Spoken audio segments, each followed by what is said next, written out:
At kasabay ng pagpapatupad ng daytime truck ban sa Maynila sa Lunes, ilulunsad ng grupo ng mga trucker ang tigil delivery bilang protesta. Ang tugon sa kanila ni Manila Mayor Joseph Estrada sa report ng saksing si Cara David.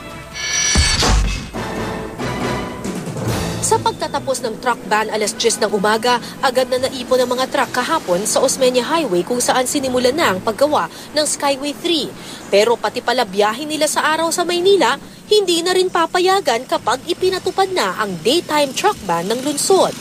Kaya si Mang Roberto na bumabiyahe mula Pier sa Maynila patungo sa mga pabrika nangangamba sa malamang na pagbawas sa 8 beses niyang biyahe sa isang araw. Depende kasi sa dami ng biyahe ang kanyang sweldo na posible raw mga lahati na ngayon.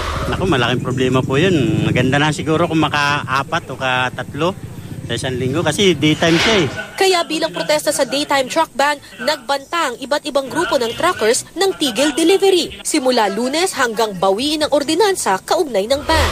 Walang sino man, kahit dating presidente pa siya, no?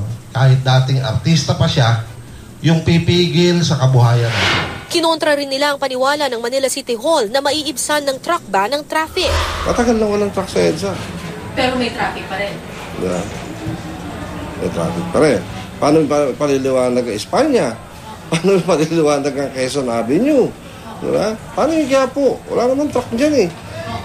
Eh ba't lahat yan traffic? Mahihirapan din daw silang maghabol ng delivery dahil sarado na raw ang mga pabrika na kanilang pinagdadalhan ng dry goods kapag gabi. Isa lang ang madarating na raw mat sa kanila. So sa isang buong araw, parang isa lang yung matatapos nilang production. Eh hindi marami naman hukay ang kailangan nila. So talagang babagal yung production nila. Ganito ang karaniwang itsura ng isang truck na nagkakarga ng dry goods o yung raw materials sa mga factory. Yung ganito kalaking container, ang kaya nitong ikarga mga 15 tons, 15 tonelada ng raw materials. Ang kaya nitong serbisyohan, siguro mga 2 o hanggang 3 factories, depende sa dami ng biyahe ng truck na ito. Ang problema, kapag tumigil sa pagde-deliver ng raw materials ang mga truck, ang tanong ng Truckers Association, paano nito maaapektuhan ng mga factory na kanilang pinagseserbisyohan? Posible kayang tumigil din ang produksyon. Hindi maglagay sila ng overtime na tiga-bukas ng factory sa gabi.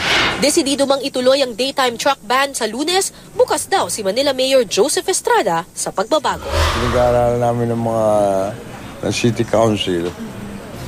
Ang pwede lang gumamit yung mga may truck na may laman galing sa pier, no? Yung pwede sila. Pero yung wala pa laman, sa gabi nila siya papasok. Well, we are still studying. I-experiment muna namin tong original ordinance. Ako po si Cara David, ang inyong saksi.